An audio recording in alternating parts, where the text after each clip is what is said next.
Today we step into a frontier where physics and philosophy converge, where science begins to echo the very truths mystics and sages have whispered for centuries. At the heart of this frontier lies quantum entanglement, a phenomenon so strange, so defiant of ordinary logic, that Einstein himself called it spooky action at a distance. And yet, what seems spooky from the outside reveals something profound. When we look closer, reality itself is not separate from us. It is intertwined, responsive, alive with connection. We are accustomed to thinking of ourselves as observers of life, standing apart, watching events unfold as if on a stage. But quantum entanglement challenges this notion. It suggests that the act of observing is never passive. To observe is to participate, to influence, to become entangled with what we perceive. This is more than physics. It is a blueprint for how our inner world of thought, emotion, and intention interacts with the outer world we call reality. What this means is extraordinary. It means the universe does not simply happen to you. It happens with you. Your attention, your expectations, your state of consciousness are not invisible. They are signals, ripples, vibrations that reality itself responds to. Entanglement reveals that we are never isolated, never insignificant. Instead, we are woven into the very fabric of existence, threads in a living tapestry where every thought, every choice, and every belief carries weight. Tonight, I invite you to see entanglement not as a distant concept locked in physics laboratories, but as the very principle that shapes your daily experience. For when you recognize how reality responds to you, you begin to live not as a spectator of life, but as its co-creator. When physicists first discovered quantum entanglement, they were stunned by its defiance of common sense. Two particles, once connected, could influence each other instantaneously, no matter how far apart they were. Across a laboratory, across a planet, even across galaxies. If one particle shifted, its partner shifted in perfect synchrony, as if the invisible thread binding them had no regard for time or distance. It challenged the very foundations of how we thought reality should behave. Now, I want you to pause and consider what this means beyond the laboratory. Because entanglement, while deeply mysterious in physics, is also a powerful metaphor for the human experience. Haven't we all felt the presence of invisible threads binding us to others, to circumstances, to outcomes that seem to arrive with uncanny timing? A sudden call from a friend, just when you were thinking of them, an event unfolding in a way that mirrors your inner state, or a stranger whose presence feels oddly familiar. These are not merely poetic coincidences. They are lived experiences that remind us of a deeper connectivity. We are conditioned to think of ourselves as isolated individuals, moving through a world of separate objects, each of us contained within our own skin. But if entanglement teaches us anything, it's that separation is more of an illusion than a truth. Just as particles retain their connection, even when pulled apart, we too remain linked to people we love, to environments we inhabit, and even to the collective consciousness of humanity. The invisible architecture of existence is not built on distance but on relationship, not on isolation but on resonance. This is where psychology and philosophy step into the conversation. Think about the relationships that shape your life. A parent and child often mirror each other's moods without a word spoken. Two close friends may find themselves thinking the same thought at the same time. Lovers can sense when the other is in distress, even from miles away. These are not just sentimental anecdotes. They reveal something profound about how deeply our inner states ripple outward, and how subtly we are affected by the inner states of others. And it goes even further. The patterns of your thoughts, your emotional atmosphere, the energy you carry into a room, all of these entangle with the world around you. You've probably experienced walking into a room where the tension is so heavy, you can feel it before anyone speaks. Or perhaps you've been uplifted simply by being in the presence of someone whose calmness and joy radiate outward. This is entanglement in human terms. It is the recognition that we are constantly transmitting and receiving, constantly participating in an exchange that transcends visible boundaries. From a philosophical perspective, this challenges one of the most enduring illusions of modern life, the illusion of separateness. When we believe we are separate, we fall into patterns of fear, competition, and isolation. But when we understand that we are entangled, that every word, every action, every emotion participates in a larger network of influence, we begin to see responsibility differently. Responsibility is not merely about following rules. It is about recognizing that your state of being is never private. It echoes into the fabric of reality itself. Entanglement, then, becomes more than a physical oddity. It becomes a guide to how we live. If we are all entangled, then hostility does not remain confined within one heart. It reverberates into the field we all share. Likewise, compassion does not remain private. It uplifts the whole system. And this is not just moral philosophy. It is the very structure of reality reflecting back to us that nothing is isolated, nothing is inconsequential. So when you look at your own life, consider how you are entangled. Which relationships amplify your energy, and which ones drain it? Which environments lift you closer to your potential, and which ones entangle you in patterns of limitation? If everything is connected, then your choices about where to place your attention, who to align with, and what inner state you cultivate are not trivial. They are the very threads weaving your experience of reality. This is why entanglement matters to us, not as a distant phenomenon in quantum mechanics, but as a living principle. It reminds us that our connections are real, powerful, and formative. It calls us to live with greater awareness, to treat each moment as part of a greater whole. And it demands that we recognize the weight of even the smallest gestures, because in an entangled universe, nothing is truly small. If two particles can remain inseparably linked across the cosmos, then surely our thoughts, our emotions, and our choices ripple out in ways far beyond what we can see. You are not a solitary observer, drifting through a disconnected universe. You are a thread in the great web of being, entangled in ways more mysterious and beautiful than science has yet dared to fully explain. And the question that remains for each of us is simply, knowing that reality is woven through connection, what kind of thread will you choose to be? When physicists investigate the mysteries of quantum mechanics, one of the most baffling puzzles they face is the role of the observer. In countless experiments, particles behave as waves of infinite possibilities, until someone looks. The moment of observation seems to collapse the wave of probabilities into a definite outcome. This has raised a question that science has wrestled with for decades. Is consciousness itself influencing the result?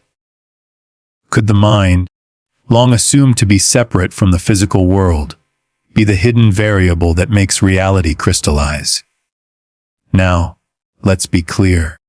Traditional science resists this idea because it blurs the line between the objective and the subjective. But think about it. Why would the universe operate with perfect mathematical precision in every aspect, only to suddenly behave differently when someone observes it? Either this is an extraordinary coincidence, or it reveals something profound about the role of awareness. Consciousness may not be an accidental byproduct of matter, as materialism suggests.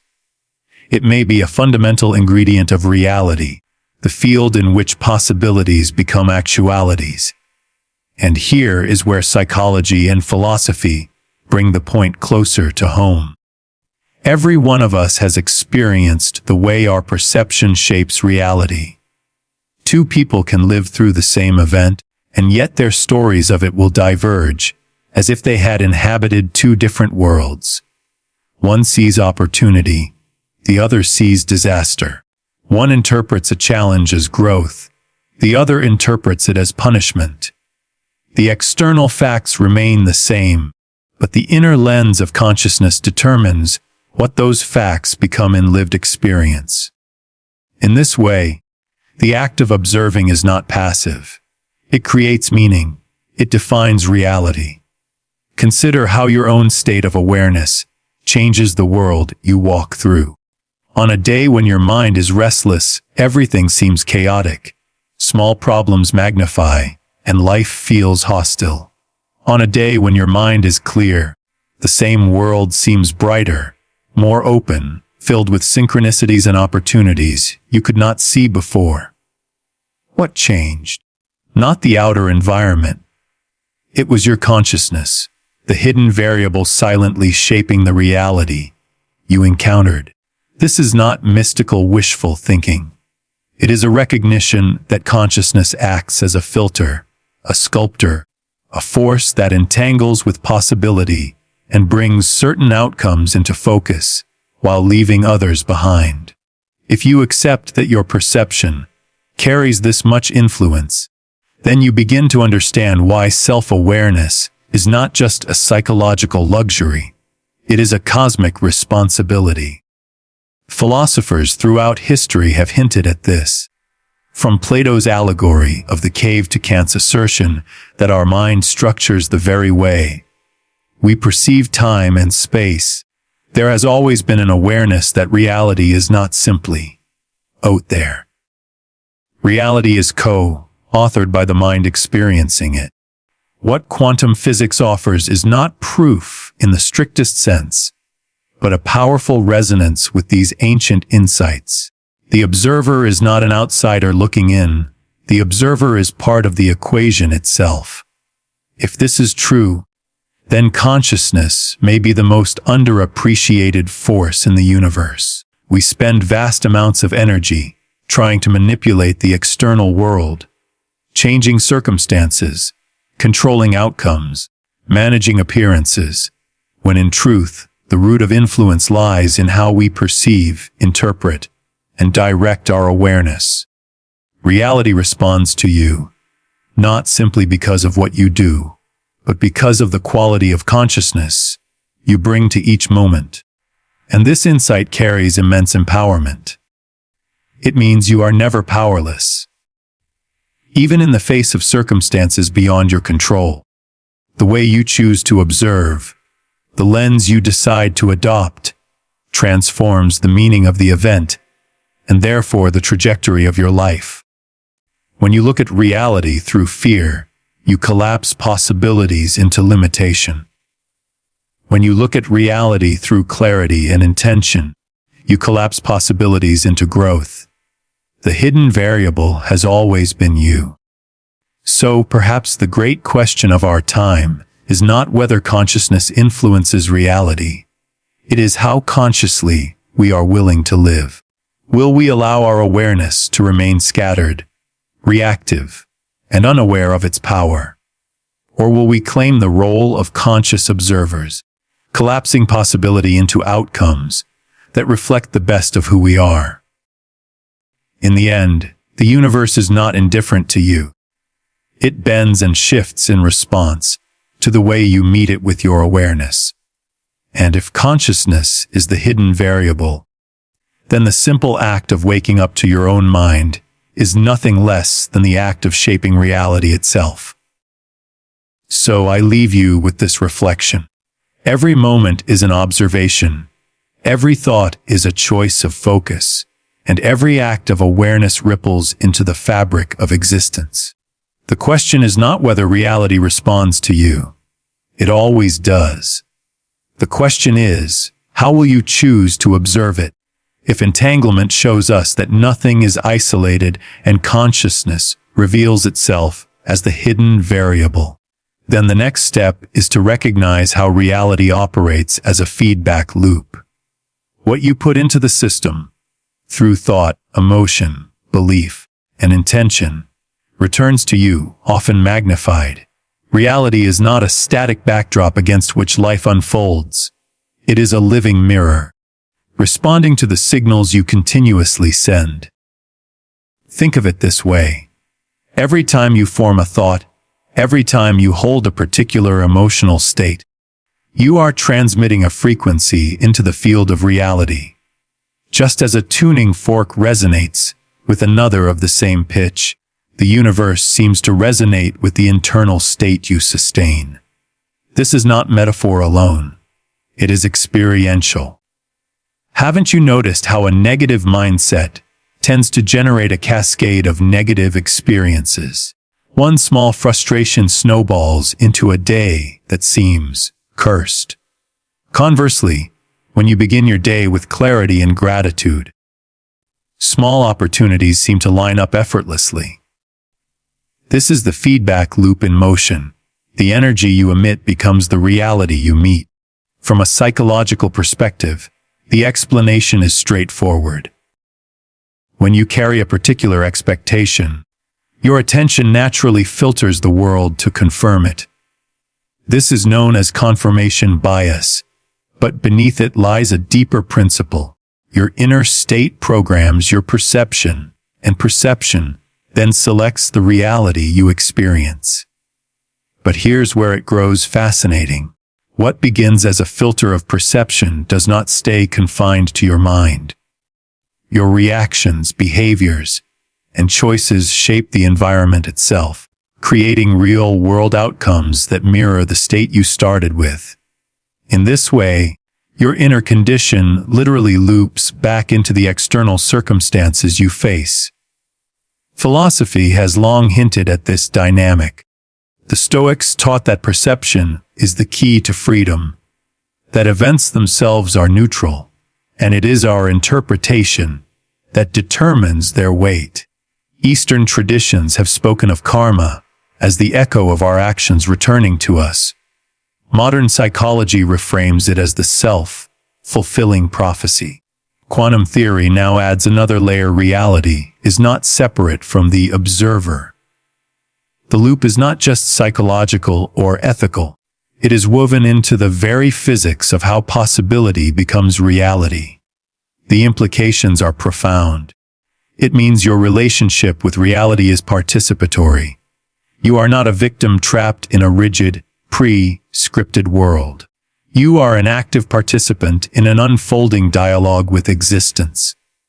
Every thought is a statement, every emotion a request, every belief a command, and the universe answers accordingly, not always in the way you consciously expect, but in the way that aligns with the signal you are actually sending.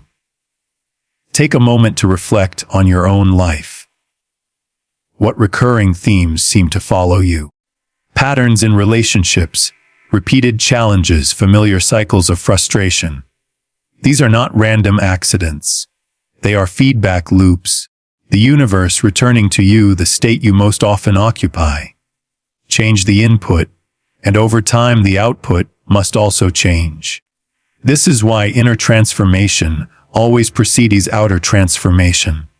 The world does not shift until the observer within it shifts first. And here lies both the challenge and the opportunity. The challenge is that you cannot fake your state of being. If you say positive words but carry a vibration of fear, reality responds to the fear, not the mask.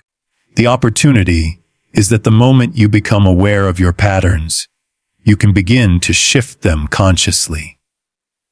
You can choose gratitude over resentment, clarity over confusion, courage over fear.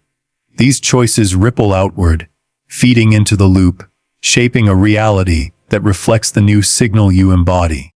The feedback loop is relentless, but it is also remarkably fair.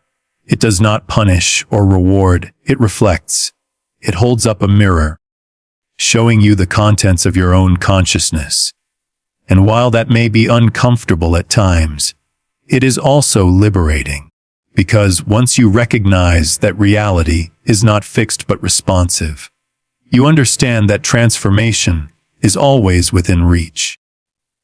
So the essential question becomes, what signal are you broadcasting? What atmosphere of thought and emotion are you radiating into the field of existence? Because whether you recognize it or not, reality is already listening, already echoing back to you the quality of your awareness. And this is the great power hidden in plain sight. When you take responsibility for the signals you send, you take responsibility for the life you live. Reality is not a one-way street. It is a feedback loop, a dialogue, a dance. What you offer, it amplifies. What you embody, it returns. The mirror never lies. Which means that the life you see reflected around you is asking you a question. Are you willing to change what you project so that what comes back finally aligns with the truth of who you want to be? If reality is a feedback loop, then the next question we must ask is, what exactly determines which possibility becomes our lived experience? Physics offers us a remarkable image in the concept of wave function collapse. In quantum mechanics, a particle exists as a cloud of probabilities. It could be here, it could be there. It could be in countless places at once. But when an observation is made, the wave of possibilities collapses into one definite outcome. Out of the infinite, the actual is chosen. Now imagine applying this principle to human life. Each of us stands daily in the midst of countless possibilities. At every moment, there are infinite paths branching before us, paths of love or indifference, courage or fear, clarity or confusion. Most of us live as though these possibilities are abstract, out of reach. But the truth is that life is constantly collapsing into form based on the focus of our awareness. The wave of what could be crystallizes into what is because of where we place our attention. This is not only poetic. It is observable. Think of how two people can face the same circumstance and emerge with completely different experiences. One sees opportunity, the other sees disaster. One feels liberated, the other feels trapped. The circumstance itself is the field of probability, but the lens of perception collapses it into a particular lived reality. Attention acts like the observer in the quantum experiment. What you consistently notice, you give energy to, and what you give energy to becomes the outcome you live. Psychology echoes this principle. Studies on selective attention show how easily we miss what we are not focused on. Our minds filter billions of stimuli every second, choosing a tiny fraction to highlight. That selection is not neutral. It is guided by beliefs, expectations, and emotions. This means that what you call reality is already a collapsed version of something much larger. Your inner world acts as the filter that determines which possibility takes shape. And here is where philosophy adds depth. If possibility is always collapsing into actuality, then your role is not to control the entire field, but to participate in it consciously. You do not dictate every outcome, but you do influence which version of reality you encounter. The field is vast, but the collapse is intimate. It happens in the choices you make, the interpretations you hold, the beliefs you refuse to question. Each of these acts of focus is like an observation that crystallizes possibility into form. What makes this both humbling and empowering is the recognition that most of us collapse possibility unconsciously. We replay old stories, repeat inherited beliefs, cling to outdated identities. And because attention is power, we continually collapse into versions of reality that match our unconscious programming. The field is infinite, yet we keep choosing the familiar. But once you see this, you begin to understand the path to freedom. The moment you become aware of your power of focus, you can redirect it. You can choose to collapse into courage rather than fear, into growth rather than stagnation. This does not require superhuman effort. It requires conscious awareness. It requires the willingness to pause and ask, where am I placing my attention? Which possibility am I choosing to bring into form right now? This is why practices like meditation, visualization, and intention setting are so powerful. They are not mystical tricks, they are disciplines of attention. They train the mind to focus deliberately, to collapse reality in alignment with our deeper values rather than our surface fears. Every act of conscious focus is an act of creation, a way of shaping the infinite into the personal. Think for a moment about the possibilities that still exist in your life, the paths you haven't taken, the futures that remain open, the potentials that still hum quietly beneath the surface of your everyday routine. These are not fantasies. They are real fields of probability waiting for collapse. The only question is whether you will bring them into form through awareness, or let them fade into the background of a life shaped by distraction. The beauty of this principle is its immediacy. You don't have to wait for the universe to change before you can live differently. Every moment offers you a choice. Every moment is a collapsing wave, and when you choose consciously, the quality of your experience transforms. So remember, you are standing at the center of infinite possibility. Right now, reality is waiting for you to decide what will crystallize into being. Attention is the key. Focus is the tool. And awareness is the bridge between the possible and the actual. The universe is always collapsing into your experience. So the question becomes, are you collapsing possibility by accident or by intention? If consciousness collapses possibility into experience, then synchronicity becomes the living evidence of these truths, woven into the texture of everyday life. Synchronicity is not just a coincidence. It is the moment reality seems to whisper back to you, aligning events with such precision that you cannot ignore the sense of design. It feels as if the universe itself is engaged in dialogue, reflecting your inner state in the outer world.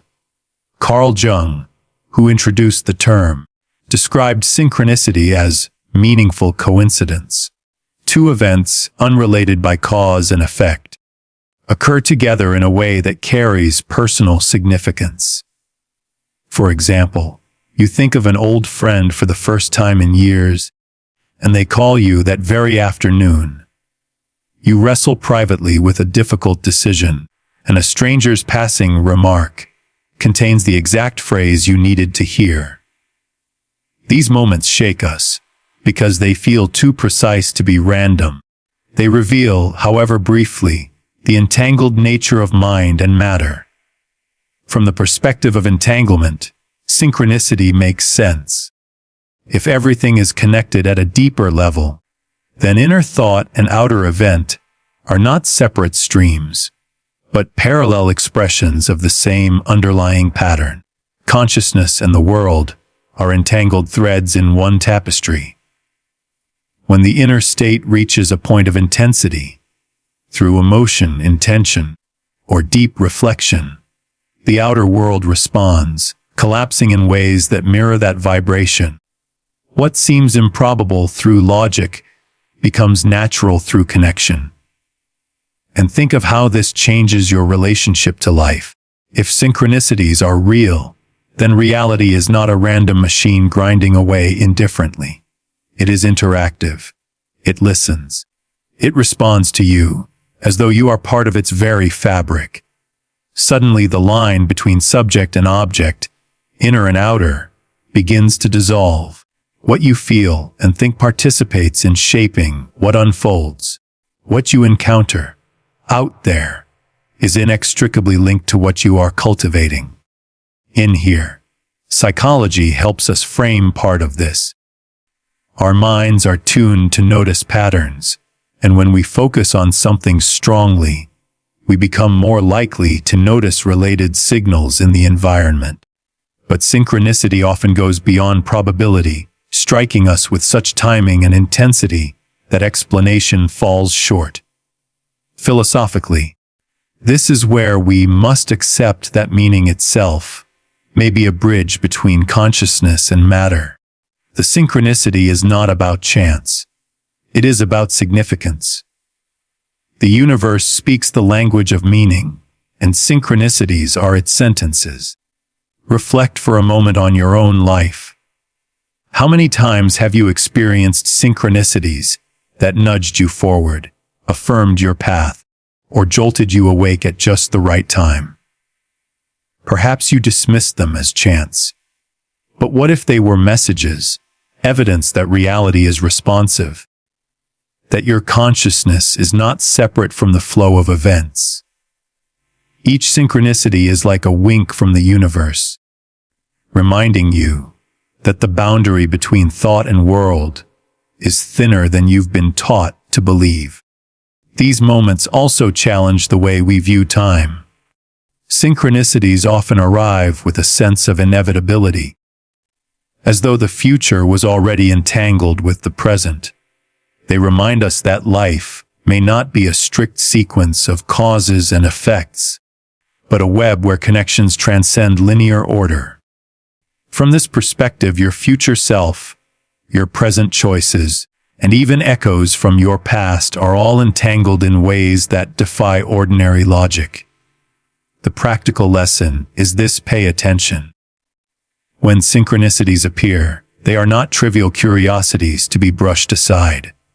They are invitations to tune in, to notice how your inner world and the outer world are dancing in harmony. They often appear when you are aligned with a deeper path, when your state of consciousness is resonating with a larger order of reality. Ignoring them is like ignoring a compass that's pointing you toward a hidden truth. And so, synchronicity becomes not only a fascinating concept, but a way of navigating life. By honoring these moments, you step into a deeper trust in the entangled nature of existence. You realize that meaning is not something you impose on a chaotic world. It is already woven into the structure of reality, waiting for you to notice. In the end, synchronicities remind us that the universe is not silent. It is speaking all the time through events, patterns, and alignments that mirror the inner state of your being. The question is not whether these messages exist. The question is whether you are willing to listen. Because when you begin to recognize synchronicity for what it is, you realize that reality is not random. It is relational. It is alive. And it is already in conversation with you. If synchronicity is the universe's way of responding with meaning, then belief and expectation are the silent codes that program the responses you receive. Beliefs are not just ideas floating in your mind. They are energetic filters shaping the field of possibility before you even take a step. Expectation is the forward-facing arm of belief, the anticipatory signal that tells reality what form to take. Together, they act like the hidden architecture of your life, quietly building the world you encounter. Consider this: every one of us walks into a situation carrying a set of expectations. Some are conscious. We expect the sun to rise. We expect a conversation to go smoothly. We expect gravity to hold us to the ground. Others are less obvious but far more powerful. We expect certain levels of success, certain types of relationships, certain degrees of struggle or ease. These expectations are not passive. They color how we interpret events, influence how we behave, and even determine what opportunities we notice or dismiss. In short, expectation shapes experience. Psychology has shown this in countless ways. Placebo studies, for instance, reveal how belief can alter biology. A sugar pill, believed to be medicine, triggers real healing responses in the body. The expectation of recovery becomes a physiological command. On the darker side, the nocebo effect demonstrates that negative expectation can cause harm, even when no actual threat is present. Belief literally writes instructions into the nervous system. But let's take this beyond biology. If your beliefs shape perception, and perception collapses possibility into experience, then what you believe about life is not just a private thought. It is the very lens through which reality crystallizes. If you believe the world is hostile, you collapse experiences that confirm hostility. If you believe opportunity is everywhere, you collapse experiences that reveal it. The loop is faithful. Reality responds to the energy of your belief, whether you are conscious of it or not. Philosophically, this forces us to confront how much of what we call truth is simply the reflection of collective belief. Entire cultures operate within shared expectations, beliefs about what is possible, what is normal, what is forbidden. Those shared codes shape economies, governments, religions, and social systems. They define what humanity considers real. And yet, when those beliefs shift, when the collective expectation changes, reality itself reorganizes. History is filled with moments where what was once impossible became self-evident overnight because belief cracked open a new field of possibility. This is why belief is not a trivial matter. It is not just a mental attitude. It is a creative force. An expectation, when sustained with conviction, becomes like a command to the universe. The question is, what commands are you unconsciously issuing every day? How many limitations in your life are not imposed by external reality, but by the boundaries of your own belief? Here's the paradox. Most people think they are observing reality objectively, when in fact they are seeing a reflection of their expectations. The world is not simply showing you what is. It is showing you what you believe to be possible. Change the belief, and over time, the world you experience must also change. This is not instant magic, though at times it can feel like it. It is the steady reprogramming of the lens through which possibility collapses. So how do we work with this truth? It begins with awareness. Notice the language of your own expectations. Do you approach life with, "I can," or with, "I can't"? Do you anticipate rejection before you even begin? Do you carry a quiet certainty that things always work out for you? Or do you brace for disappointment? These subtle inner postures are the codes reality reads. They may not always be loud, but they are powerful. And the next step is intentional cultivation. You can begin to shift belief by choosing to feed new expectations, by rehearsing a new lens until it becomes natural. This is not about denying difficulty or pretending challenges don't exist. It is about refusing to let limiting beliefs write the entire script of your life. By cultivating beliefs that align with growth, expansion, and possibility, you send new signals into the feedback loop of reality. When you recognize this, life changes. You stop seeing belief as a mere opinion and begin to treat it as an energetic instrument. You realize that every expectation you hold is like a seed you are planting into the field of possibility, a seed that will inevitably take shape in your experience. So let me leave you with this reflection: belief is not private, and expectation is not neutral. They are signals, broadcasts, creative forces.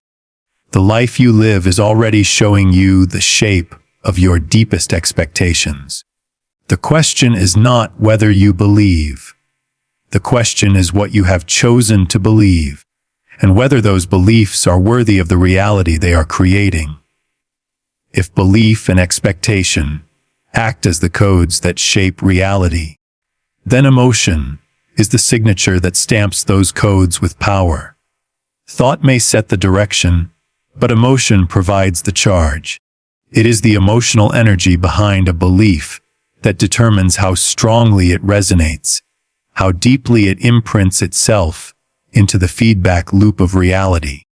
In the language of the quantum metaphor, emotion is the vibrational signature that entangles with possibility and calls it into form. We often underestimate this. In modern culture, emotion is treated either as a problem to be managed or as a fleeting byproduct of thought. But emotion is neither trivial nor secondary. It is the frequency you broadcast, the tone of the signal you send into the field of existence. Imagine your beliefs as the blueprint of a design. Without emotion, the blueprint remains inert, lifeless on the page. With emotion, it becomes charged, magnetic, capable of drawing reality into alignment with its pattern. Think of moments in your own life when you felt something with deep intensity, whether joy, grief, love, or fear.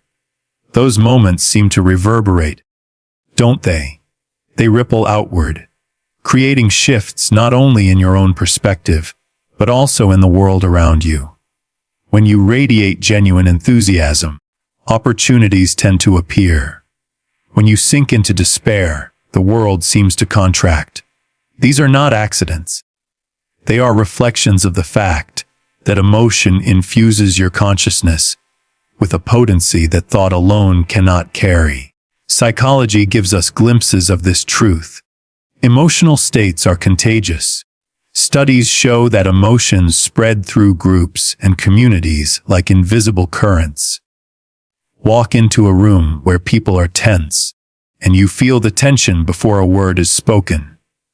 Step into the presence of someone radiating calm or joy, and your own mood shifts almost instantly. This transmission suggests that emotion is not confined to the privacy of your mind. It is energetic, shared, woven into the collective field. From a philosophical angle, this challenges the notion of emotion as mere subjectivity. If emotion shapes perception, influences biology, and ripples through social networks, then it is far more than an internal reaction. It is a formative power, part of the machinery through which reality responds. Thought alone may sketch possibility, but emotion presses it into the mold of experience. And here is where things become especially important. Not all emotions carry the same frequency. Fear contracts, it narrows vision, collapses possibility, and generates feedback loops of limitation.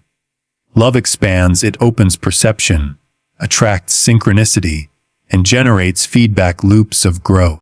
Anger can be destructive, but when harnessed consciously, it can fuel transformation. Gratitude, perhaps more than any other state, aligns the mind and heart with abundance, creating a resonance that draws more to be grateful for. This is why practices of emotional regulation and cultivation are not luxuries. They are essential disciplines for anyone who wishes to live consciously. It is not enough to think positively while carrying an undercurrent of fear or resentment. Reality does not respond to the mask. It responds to the emotional signature beneath it. When your inner state is aligned, when belief, thought, and emotion converge in coherence, the signal you send is clear, powerful, undeniable. Reflect for a moment on the synchronicities in your own life. Haven't many of them arrived in moments of heightened emotion, when you felt deeply moved, inspired, or shaken? Reality seemed to echo back with precision. This is because emotion amplifies entanglement. It strengthens the bridge between inner and outer, making the dialogue with reality louder and more immediate. The practical lesson here is simple, though not always easy. Take responsibility for your emotional state, not by suppressing it or pretending to feel what you don't, but by learning to guide it. Awareness is the first step. Notice the emotions you carry as signals, not as burdens. Then comes choice, the decision to cultivate emotions that align with the kind of reality you wish to inhabit. Gratitude, compassion, curiosity, joy. These are not just nice feelings. They are quantum signatures, energetic frequencies that shape the field of possibility. And when you begin to live this way, life changes. You realize that emotion is not something that happens to you. It is something you can participate in, direct, and embody.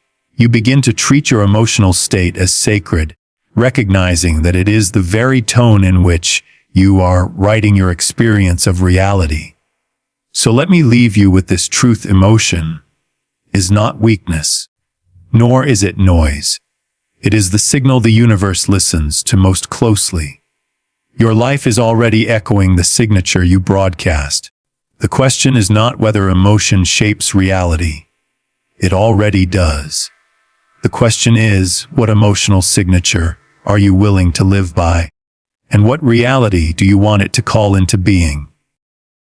If emotion is the signature that stamps reality with vibrational power, then nowhere is its influence more visible than in our human connections.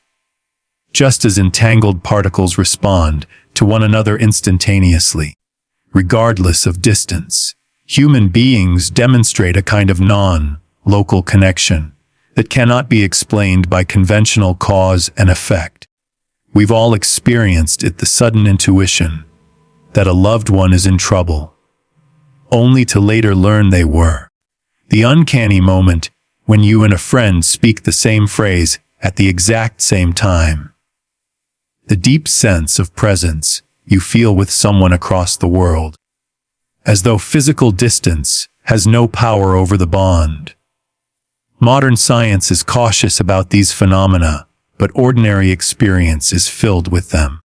They suggest that connection is not limited by space. There is an underlying field in which minds and hearts are already linked, a field that behaves less like a collection of separate individuals and more like a single system of entangled consciousness. Psychology acknowledges this subtly. Emotional contagion, for example, shows that moods spread rapidly among groups, often below the threshold of conscious awareness. Neuroscience has discovered mirror neurons, specialized cells that activate both when we perform an action and when we observe someone else performing it, providing a neurological basis for empathy. But even these explanations cannot fully capture the immediacy and depth of human connection. There are countless moments in which we sense beyond the ordinary, moments that imply a non-local resonance between minds. Philosophy has long intuited this truth. Mystical traditions across cultures describe humanity as one body, one spirit, one interconnected web. What we call individuality may simply be the surface expression of a deeper unity. The metaphor of entanglement gives us a language for this. Though we appear separate, our consciousnesses may be linked across a dimension that transcends space and time. And if this is true, it has radical implications for how we live. It means your inner state is never yours alone. Just as entangled particles cannot be described independently of one another, neither can you be fully described apart from the network of human beings you are connected to. Your joy radiates into others, whether you intend it or not. Your despair echoes outward as well. Every choice you make, every emotion you cultivate, every belief you sustain ripples through the invisible web of human entanglement. Think about this in practical terms. Have you ever noticed how one person's calm presence can transform an entire group? Or how one individual's negativity can poison a room? These are not small effects. They reveal that we are transmitters and receivers in a shared field, shaping one another constantly. Distance does not stop this influence. It may change its form, but the entanglement remains. It is why people can sense the mood of a loved one over the phone before a word is spoken, or why some bonds seem to persist even after death. From this perspective, responsibility takes on a new depth. If your state of consciousness affects not only your reality, but the reality of others, then your work on yourself is never selfish. Cultivating clarity, peace, and compassion is an act of service, because it strengthens the field for everyone entangled with you. Conversely, when you surrender to fear, bitterness, or cynicism, you are not only limiting your own possibilities, you are feeding those frequencies into the collective. This truth can feel heavy at first, but in reality, it is profoundly empowering. It means you are never powerless to contribute to the world. You may not control politics or economies, but every time you choose love over fear, patience over anger, or gratitude over despair, you are sending a signal into the human network that matters. You are influencing the entangled field, however subtly, and those ripples travel farther than you can imagine. When you begin to see connection this way, the illusion of separateness starts to fall away. You realize that kindness is never wasted, because the person you uplift is part of the same web that shapes your own reality. You realize that cruelty is never contained, because its effects ripple outward, entangling with the lives of others, and eventually returning. You see that your private state of being is not private at all. It is a broadcast to the whole. So the question is no longer whether we are connected. The evidence, both scientific and experiential, makes that undeniable. The question is, what quality of connection are you offering? What signal are you feeding into the network of humanity? For in a non-local universe, there are no isolated thoughts, no inconsequential emotions, no private choices. Everything ripples outward, everything matters, and perhaps that is the greatest truth of all in this web of entangled existence. Your inner work is not only your own, it is your gift to everyone. If our beliefs and emotions act as signals, and our connections reveal the web in which those signals reverberate, then the question becomes, what activates potential into reality? The answer is choice. Choice is the moment when possibility collapses into form. It is the decisive act through which the infinite becomes the particular, through which the abstract becomes your lived experience. Every day, countless possibilities hover around you. Paths not yet taken, conversations not yet spoken, futures not yet lived.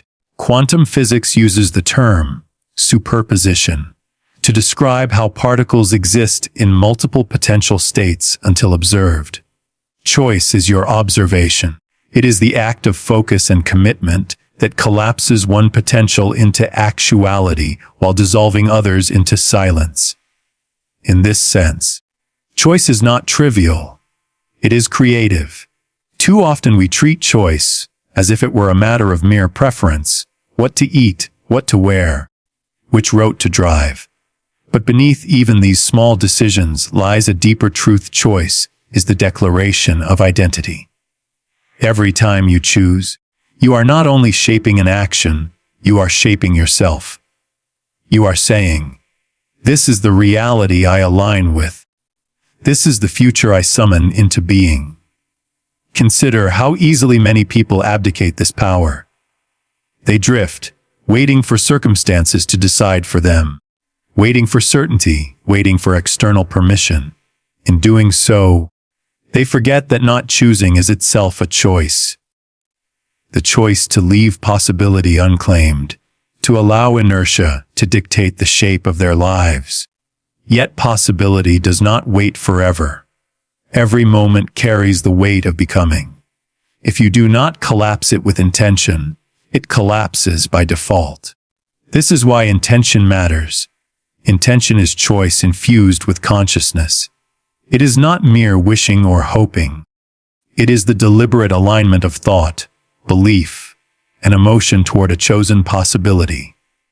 Intention sends a clear signal into the field of reality, amplifying the likelihood of that outcome.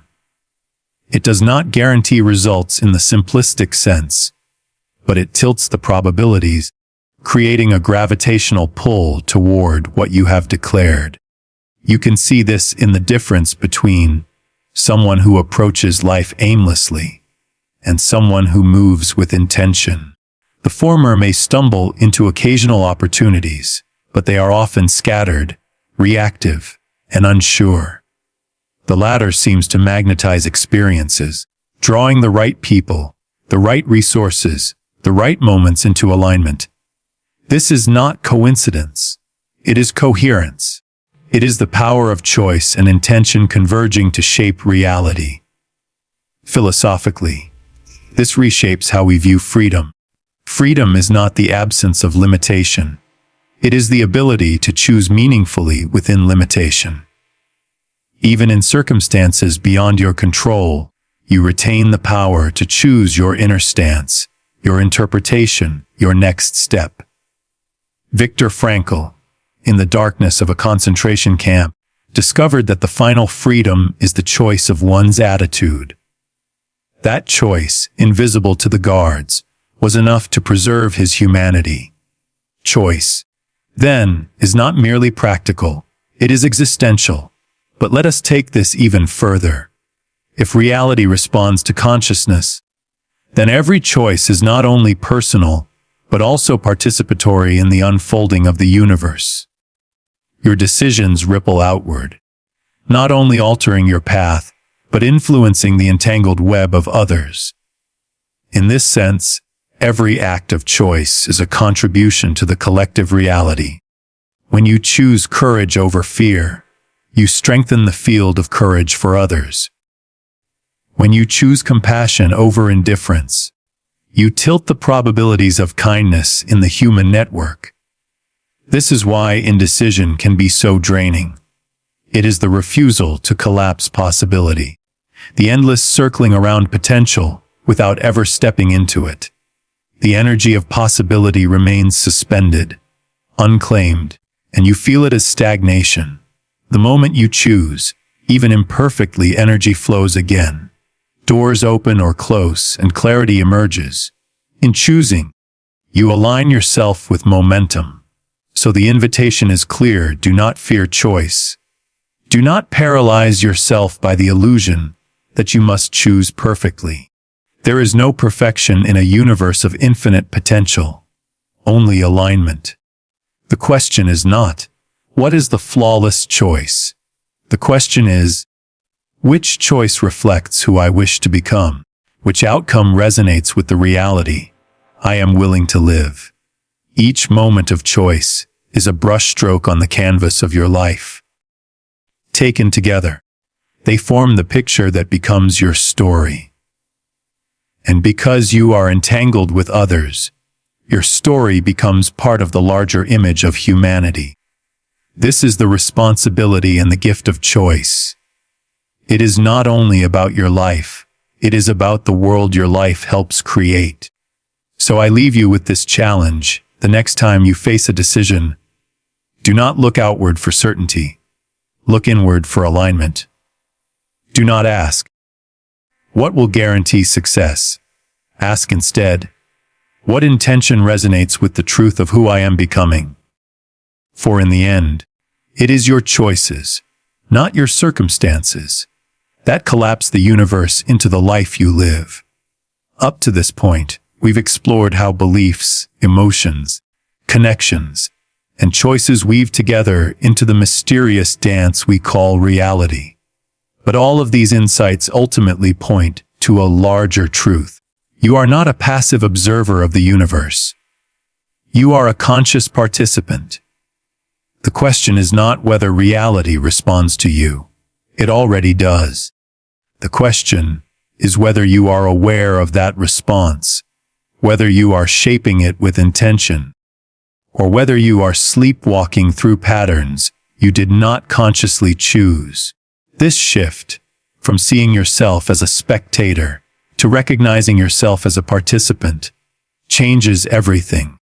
Most people move through life as though reality were something happening to them, a sequence of external events to endure or resist.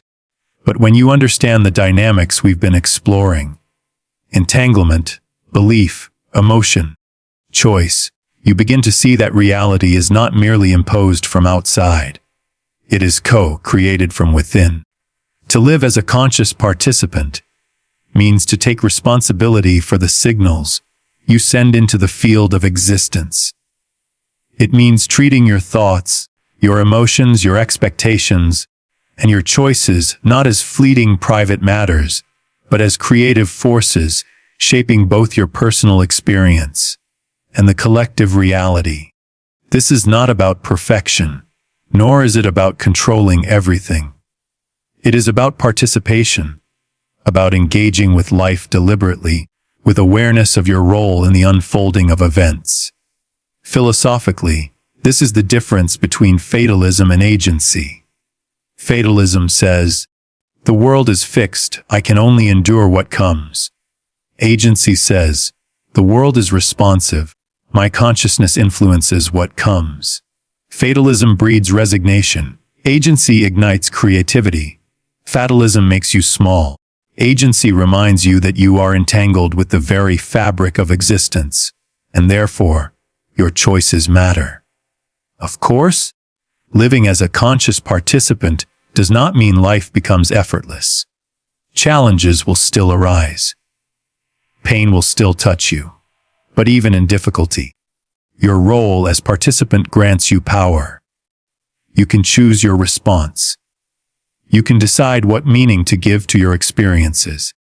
You can transform obstacles into catalysts. And because of the entangled nature of reality, your ability to do this sends ripples outward, inspiring others, strengthening the field of resilience, amplifying the possibilities of growth for more than just yourself. This perspective also calls for humility. To be a participant is not to be the sole author of reality. You are one among many, entangled in a vast network of other consciousnesses, each contributing their signals. You are not omnipotent, but neither are you insignificant. Your role is unique, irreplaceable. The field of reality is shaped by the interplay of all participants, and you are one of them. Your contribution may be subtle, but it is never meaningless. Imagine if more people lived this way, aware of their participation, conscious of their influence, deliberate in the energy they brought into the world. Imagine a humanity that understood itself, not as billions of isolated individuals, but as a single entangled system, each part shaping the whole. The collective reality we inhabit would transform, not through grand gestures alone, but through the accumulation of countless daily choices, countless acts of awareness, countless broadcasts of gratitude, compassion, and courage. To live as a conscious participant requires practice. It asks you to pause before reacting, to notice the beliefs you carry, to feel the emotions you broadcast, to examine the choices you make. It invites you to ask, what reality am I helping to collapse in this moment? What signal am I sending into the field? And over time, this awareness becomes second nature. You stop feeling like a passenger in your own life and begin to sense yourself as a co-pilot in the unfolding of existence. This is both liberating and sobering. Liberating, because it means you are never powerless. Sobering, because it means you are never off the hook. You are always participating, whether consciously or unconsciously. The invitation is simply to choose consciousness, to step into your role with intention rather than default. So let me leave you with this final thought. Reality is not a static stage on which you play a predetermined role. It is a living field, responsive to your presence, your choices, your inner state. You are already a participant, already entangled, already shaping the world. The only question that remains is this: will you participate unconsciously, repeating old patterns and feeding old limitations? Or will you step into the role of a conscious participant, aligning your belief, emotion, and intention with the reality you most wish to see? Because in the end, the universe is listening, and it is responding to you. So now we arrive at the end, but in truth, it is only the beginning. We have walked through the principles of entanglement, the role of perception, the power of belief, the energy of emotion, the depth of human connection, the force of choice, and the call to live as conscious participants in reality. Each point has been a step toward unveiling the same essential truth: reality is not a fixed stage. It is a living field, responsive, dynamic, and deeply intertwined with you. What science glimpses through quantum experiments, what psychology uncovers through behavior, and what philosophy has whispered for centuries all converge here. You are not separate from reality. You are entangled with it. Your mind, your emotions, your choices are not private. They ripple outward, shaping not only your life, but the larger fabric of existence. The greatest illusion we live under is that of separateness, that our thoughts don't matter, our feelings are incidental, our choices insignificant. But the truth is the opposite. Everything matters. Every belief, every intention, every act of courage or kindness reverberates through the field. You are not powerless. You are a participant, and the universe is responding to you. The question, then, is urgent and personal. What signal are you sending? What reality are you shaping? What meaning are you collapsing into form with the energy of your beliefs, your emotions, and your choices? Because life will not wait. Every moment is already shaping itself around you, already answering the call of your consciousness. You can drift, unconscious, repeating old patterns, or you can awaken, step into alignment, and participate with intention. That choice is yours, and perhaps that is the greatest gift quantum entanglement offers us. Not just as a scientific phenomenon, but as a metaphor for existence. It reminds us that reality is not distant, indifferent, or mechanical. It is intimate. It listens, it responds, it reflects, and it calls us to meet it with awareness. So let this not be a set of ideas you leave behind when you walk out of here.